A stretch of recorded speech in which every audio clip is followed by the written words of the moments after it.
What's up, guys? Today I want to bring you a little review of Bang the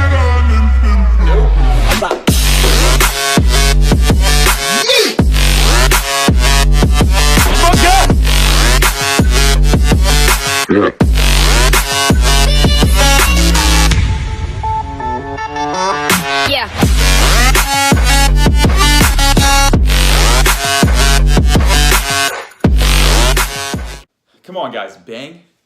Look, today I have the privilege of bringing you a review of one of the most amazing games that I have ever played. I don't even keep this in my shelf. I keep it on top of the shelf so that when I walk in the room, it is the first thing I see. That's not actually true, but it's not a bad idea. Here's the thing. This game does it all. This game has it all. The only thing this game doesn't do is unbox itself.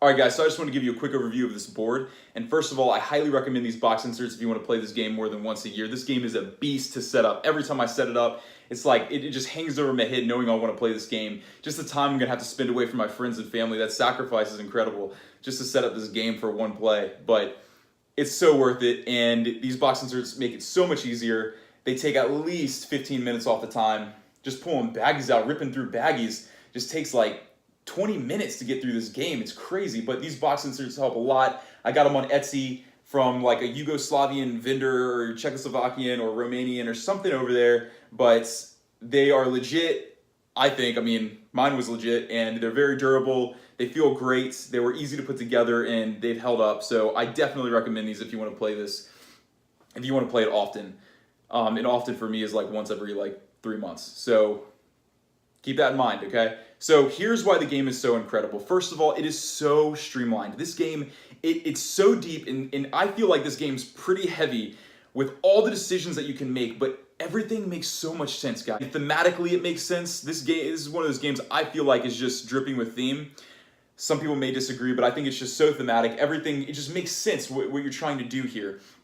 And these boards are cheat sheets, okay? You don't have to spend, 20 minutes face deep in the rule book while your wife's totally checked out, making butter toast in the other room, and you're sitting there trying to figure out the rules you thought you knew, but you really didn't. Now it's on your trade list later that night because nobody wants to play this game ever again, okay? That's not the case here. This shows you everything you need to do. All of these symbols mean something.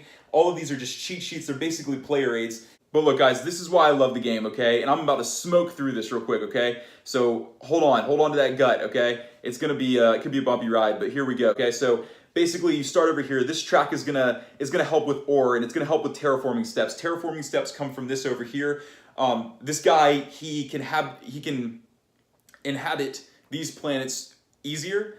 Okay, so basically, I can put mines on these planets right here that match this faction's planet, and then if I want to inhabit other planets, I have to make them habitable first, and that's where you see this. Okay, so strategically, I would probably want to place my guys closer to these planets because they're easier to make habitable. These guys are going to be a little harder, and these guys are going to be the hardest, okay? So if I placed a guy here and I wanted to make this habitable, basically I'd have to do 3 terraforming steps. Right now, those terraforming steps, if you can see that, is going to cost me 3 ore per terraforming step. That means that's 9 total right now. And right now I only start off with 4 for this faction. 4 ore, 3 knowledge, and then 15 credits, okay? And this once you hit the max of 15, you have to stop, okay? Except for the credits, which can go to 30. But basically, if I want to inhabit those planets that are harder to make habitable, strategically I'd want to move up on this track. It's going to make it easier. This one allows you to get more reach, and whenever you see something that looks like it's glowing, like these things right here, you basically just get those when you hit that part of the track. But this is going to extend my reach. Right now it's based on adjacency, so if I started here, I could only go here. I could only colonize here, but if I wanted to extend that reach to 2, then I could start going here, and then if I wanted to go to 3, I could go, actually if I did 4, I'd be 1, 2, 3, 4. So, and 4 is kind of hard to get, you have to get all the way up there, but yeah, if you want to try to extend across this thing, if that's what you're trying to do, and get really far reach, that can be good for forming federations. That's what you would want to do. This gives you more QIC. QIC is used to make Gaia planets habitable, which are these green planets right here. And they also let you do some of these actions down here. 4 to get a standard or advanced tech tile. These to get, I forgot what this is. Sorry guys. And then, so basically these are just free actions that you get to do with the QIC. I forgot what some of those were. Sorry about that. Should have brushed up a little more. But these also are power. And the way to get power in this game is basically going to be represented by these blue little baby tokens. And so basically you're going to start off with these all in the one area. When you get to charge power, you move into the 2. And once all of this area is empty, you're going to move these to the 3. And then you can start spending power and move by moving them back to 1. And that basically just, it's just a cycle that keeps repeating. But these are free actions that you can do. 7 power to get 3 knowledge, 5 power to get terraforming, so on, so on, so on, so on, so on. And so that's what you're trying to do. You're trying to basically colonize these things, and you're going to use these tech tracks to improve on that ability. And then this track right here is going to allow you to get Gaia formers. Gaia formers are going to be these guys, and these guys are going to allow you to start Gaia projects on these purple planets by spending a certain amount of power, and there's certain criteria that you have to chill out, jumper. There's certain criteria that you have to meet to be able to do it, but once you do that, you're going to be able to turn them into green planets that you can colonize later. So that's things you can do for this track. That's why this is beneficial, and this also gives you, and right now you have to spend 6 power to start I think it's either to start a Gaia project. I think it's to start a Gaia project. So you have to spend 6 power to start a Gaia project, and whenever you discard power, you are going to discard it from anywhere in any one of these areas into this.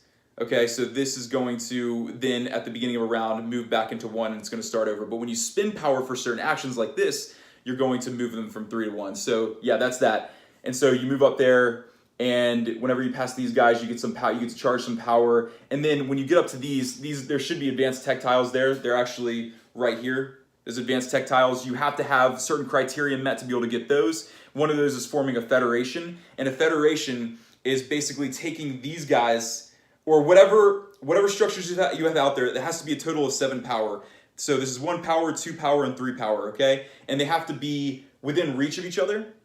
So basically, if I had, let's say I had a mine right there and a mine right there, I could not form a federation. That's only 2 power. But let's say I had one of these fatties right here, and then I had one of these, so that's a total of 5. But then I built a satellite for a power, and that's how you make planets, that's how you make them within reach when they're not actually adjacent, okay? So then I could put another one of these guys right here once I, upgraded everything. So that would be a total of 7 power, so that would be enough to form a federation. When you form a federation, you get some bonuses, which are over here, and those bonuses give you immediate effects, and they allow you to take these advanced tiles, because in order to go from here to here, you have to have a federation token that you can flip to its gray side, okay? So you're going to want to form federations. The more federations you form, the more bonuses you're going to get, the more points you can get.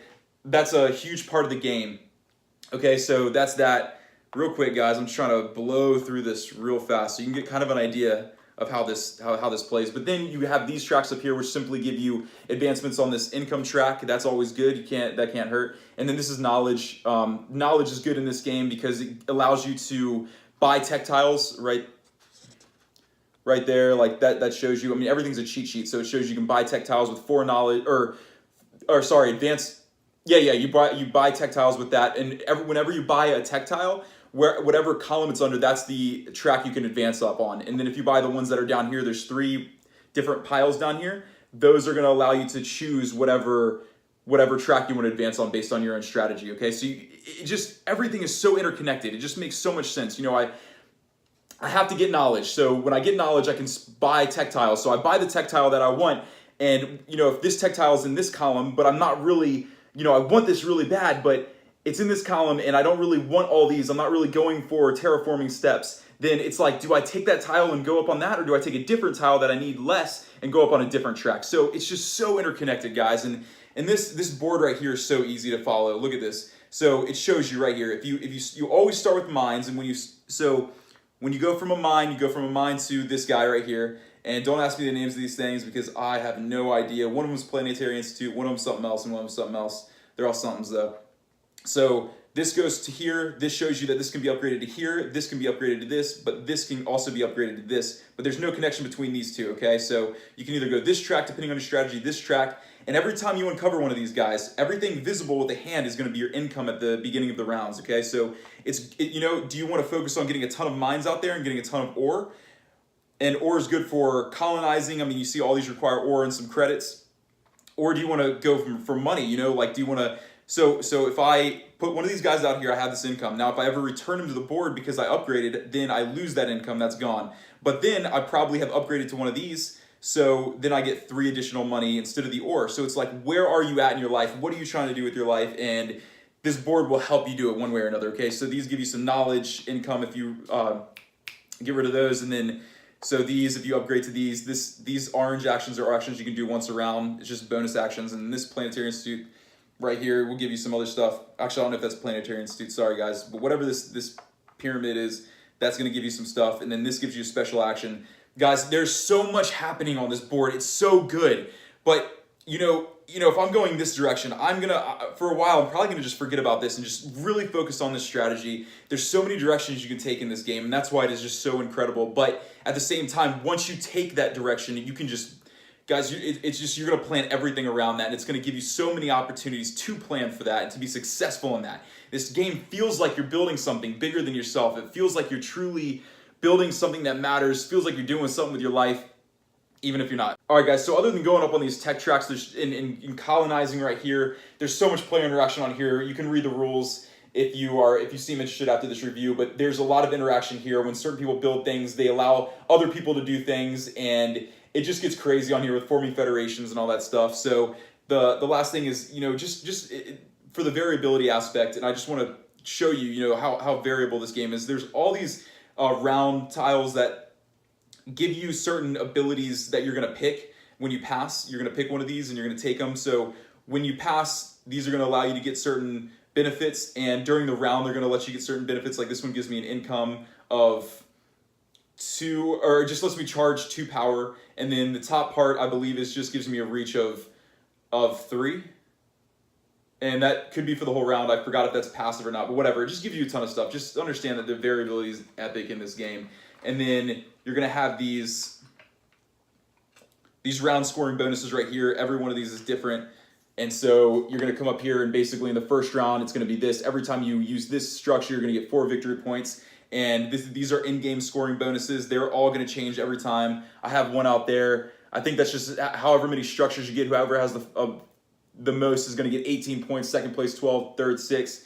Guys, I'm like out of breath. I'm getting lightheaded. I'm blacking out a little bit because I'm trying to give you everything in such a short amount of time. But this is, guys, I'm not going to go too more into detail. I don't want to bore you. But this game is awesome. I highly, highly, highly, highly recommend it if you haven't already felt that. But feel me, guys. Don't feel me, I mean, too much. But feel me just enough that you can feel that I love this game. And I think you should definitely get it. Definitely get those box inserts. This game's worth it. They put so much heart and love into this game. And I want to play it right now.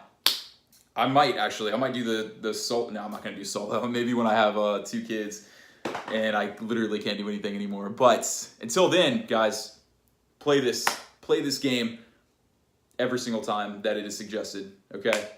Which is probably only gonna be once a year based on setup alone, unless you have these box inserts. Get the box inserts. Whoever made these, even though I don't know you, maybe you'll sponsor this video one day. I don't know, probably not, but you can only hope for the best. Guys, thank you so much for hanging in there. Sorry, I'm sure that was a little more brutal than normal, but I just had to explain everything and show you why this game is so incredible. So many epic decisions. And I want to see you. Do I need to say I want to see you again very soon, okay? I literally already miss you. Having a hard time even leaving the conversation, guys. But it's got to end, and we must say goodbye.